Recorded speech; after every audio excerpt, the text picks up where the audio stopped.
ESL Filipino 2-1. Magsitayo muna ang lahat para sa ating pambungad na panalangin. Ang class auditor, maaari bang paunahan mo ang ating pambungad na panalangin? Sa ngalan ng Ama, ng Anak, ng Diyos, Espiritu Santo. Amen. Magandang umaga muli, ESL Filipino 2-1. Kumusta kayong lahat? Mabuti naman kung ganon. Okay, para sa inyong attendance, ang class monitor, maaari mo bang itala kung sino ang lumiban at hindi lumiban sa ating klase ngayon? Okay lang ba sa inyong class monitor?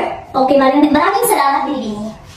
Okay, kasunod naman ay ang pagbabalik-aral. Okay, bago tayo magsisimula sa ating formal na talakayan, ay magkakaroon na tayo ng pagbabalik-aral. At sino ang makapagbabalik-aral sa ating tinalakay noong nakaraang tagpo? Okay, ikaw Ginoo? Magaling! Bigyan ng 3 bagsak. Okay, ang ating tinalakay noong nakaraang tagpo ay tungkol sa pandiwa. Na ang pandiwa ay nagsasaad ng kilos o galaw. So, batid ko'y naiintindihan niyo ang ating talakayan noong nakaraang tagpo. Okay, bago tayo magsisimula sa ating formal na talakayan, ay magkakaroon muna tayo ng motivasyon. So, ang ating motivasyon ay mayroon akong flashcard na ipapakita sa inyo at may laman ito mga pangungusap. Ang gagawin lang ninyo ay papansinin kung ano ang iyong mapansin sa bawat pangungusap. Handa na ba kayo? Okay, so, unang flashcard. Pakibasa, class, ha? Pangalawa. Pangatlo. Pang-apat. At ang panghuling pangungusap. Okay, class. Batay sa ating ginawang aktibidad, ano ba ang napapansin ninyo sa bawat pangungusap? Okay, Binibining Kumidoy? Okay, may punto si Binibining. Maraming salamat, Binibining. Pero bago tayo dumako sa ating formal na talakayan, ay basahin muna ninyo ang ating layunin sa oras na ito. Pakibasa na sabay-sabay. Okay, maraming salamat, class. So, magkakatandaan natin ang mga layunin ito kung bibigyan niyo ako ng ako. Hindi literal na ako na ibibigyan niyo sa inyong mga magulang. Kundi A para sa atensyon, P para sa partisipasyon, at O para sa oras na ilaan niyo sa aking talakayan. Naiintindihan ng Babi ESL Filipino 2-1? Mabuti naman kung ganon. Okay, ang ating paksa sa araw na ito ay ang uri ng pangungusap. So, batid ka alam na ninyo ito, ano ang pangungusap? Okay, ano nga ba sa inyo? Magbigay ang sariling ideya o opinion kung para sa iyo, ano nga ba ang pangungusap? Okay, Ginoong Galido. Magaling, may punto si Ginoong Galido. Maraming salamat, Ginoo. So, ang pangungusap o sentence sa Ingles ay ang tawag sa grupo o lupo ng mga salitang nagsasaad ng buo o kumpletong diwa. So, sa madaling salita, ang pangungusap raw ito ay nagsasaad ng buo o kumpleto upang ang iyong pangungusap na hindi hahanda ay maiintindihan sapagkat ito ay buo at kumpleto. So, karagdagang kalaman din at ito ay laging nagsisimula sa malaking titik at nagtatapos sa tamang bantas. Naintindihan ng mga class? Okay, maraming salamat. Kasunod naman, lumako naman tayo sa mga uri ng pangungusap. So, mayroon tayong 4 na uri ng mga pangungusap, class. Ito ay ang kasalaysay, patrol, patanong, pautos o pakiusap, at ang panghuli ay ang padamdam. So, iisa-isahin natin ito. Una, kasalaysay o patrol. Pakibasa, Binibining Bungarong. Okay, maraming salamat, Binibining. So, class, sa kasalaysay o patrol daw, ito ay pangungusap na nagkukwento o nagsasalaysay. So, ito ay nagsisimula sa malaking titik at nagtatapos sa bantas na tuldok. So, halimbawa, ang mga bata ay masayang nanonood ng telebisyon. So, batay sa halimbawa na binibigay, ito ay nagsasalaysay na ang mga bata raw ay nanonood ng telebisyon. Pangalawang halimbawa, ang aking damit ay bago. So, ito ay nagsasalaysay na ang aking damit o ang kanyang damit ay bago. So, naiintindihan lang ba ang unang uri ng pangungusap, ang kasalaysay o patrol, class? Okay, mabuti naman kung ganun. Kasunod naman ay ang tatanong na uri ng pangungusap. So, pakibasa, Ginoong Lugaos.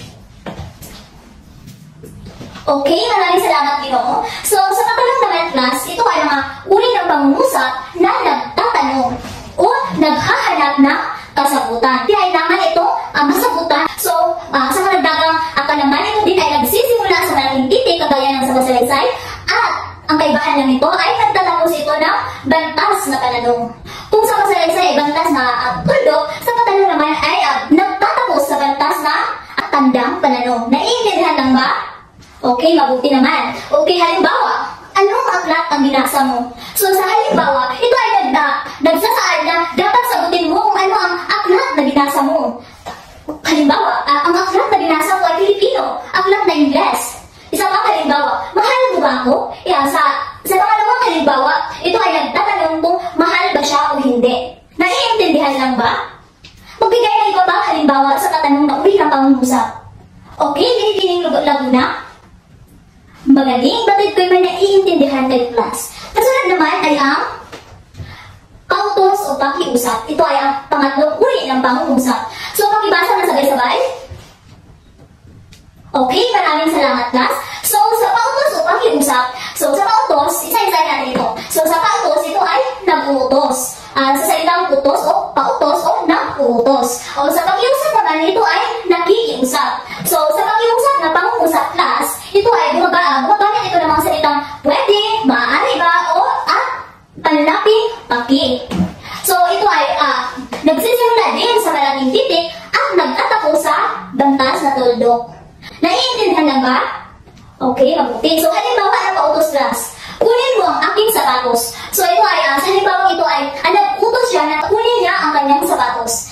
Maglinis ka sa ating sala. So, inutusan siya na linisin ang kanilang sala. So, sa pakiusap naman, ito ay, pakisara ang pinto sa kusina. So, nakikiusap siya na ipakisara daw ang pinto sa kanilang kusina. So, naiintindihan lang ba?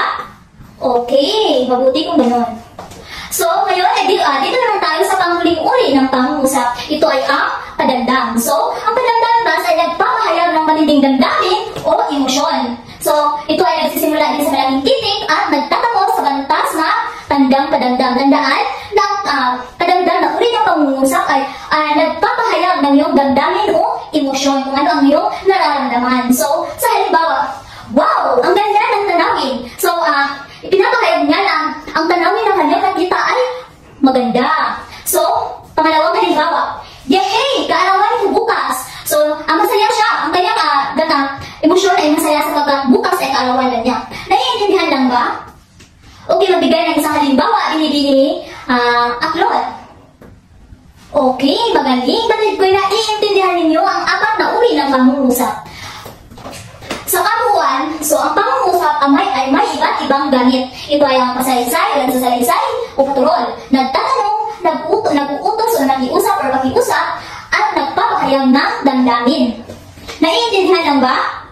Okay, sa kasunod naman ay ang may mga katanungan ka ba? Sapagkat natapos na tayo sa ating talakayan. May mga katanungan ka ba? Okay, batid ko'y naiintindihan na ninyong klase sapagkat wala na kayong mga katanungan. So, ngayon ay dadapa naman tayo sa inyong gawain. So, panuto, bumuo ng 10 pangungusap at lagyan kung anong uri ng pangungusap ayon sa gamit ang mga ito. Sa loob ng minuto na at isulat ito sa isang kalahating papel. Naiintindihan lang ba ang aking panuto class? Okay, mabuti kung ganun. So, ang rubrics natin ay ito ay ang kompleto, tama ang uri, kayusan na may tig-5 puntos lamang. So, may kabuuang 15 puntos. Okay, yung oras ay nagsisimula na. Okay, ang iyong oras ay tapos na. Pakipasa ang iyong papel sa harapan, class. Kasunod naman ay ang iyong pagtataya. So, kumuha kayo ng isang kaapat na papel. Tukuyin kung anong uri ng pangungusap ang mga ito ayon sa gamit. Binigyan ko kayo ng 3 minuto. Huwag na ninyong kopyahin ang mga pangungusap, kundi diretso na ninyong sagutan ang mga katanungan. Okay, class? Magipasa ang iyong papel. Okay, para sa inyong takdang aralin, panuto, bumuo ng isang writing script na nagpapakita ng gusto mong paggamit sa 4 na uri ng pangungusap. So, ito ay isang buong papel. May writing script ng class, hindi yung mataas. So, ang rubrics natin o pamantayan, pagkilala sa uri ng pangungusap. Ito ba, mayroon na yung 4 na uri ng pangungusap. Pangalawa, kalinawan ng script, 5 puntos. Pangatlo, wastong gamit ng wika, 5 puntos, na may kabuuang 15 puntos. Malinaw lang ba ang aking ibinibigay na takdang aralin class? Okay, mabuti naman kung ganun. Kasunod naman, Ops, maraming salamat. At dito nagtatapos ang ating talakayan. So, naway intindihan at naunawaan ninyo ang aking talakayan class. So, magsitayo ang lahat para sa panapos na panalangin. Sa ngalan ng Ama, ng Anak, ng Diyos, Espiritu Santo. Amen. Purihin natin ang Panginoong Hesus, ngayon at magpakailanman. Sa ngalan ng Ama, ng Anak, ng Diyos, Espiritu Santo. Amen. Paalam, Bisa Filipinong Suwan. Okay, bago kayo lumabas, ay paghihanay ang inyong mga upuan at pakipulot ang mga kalat na nakikita ninyo sa sahig.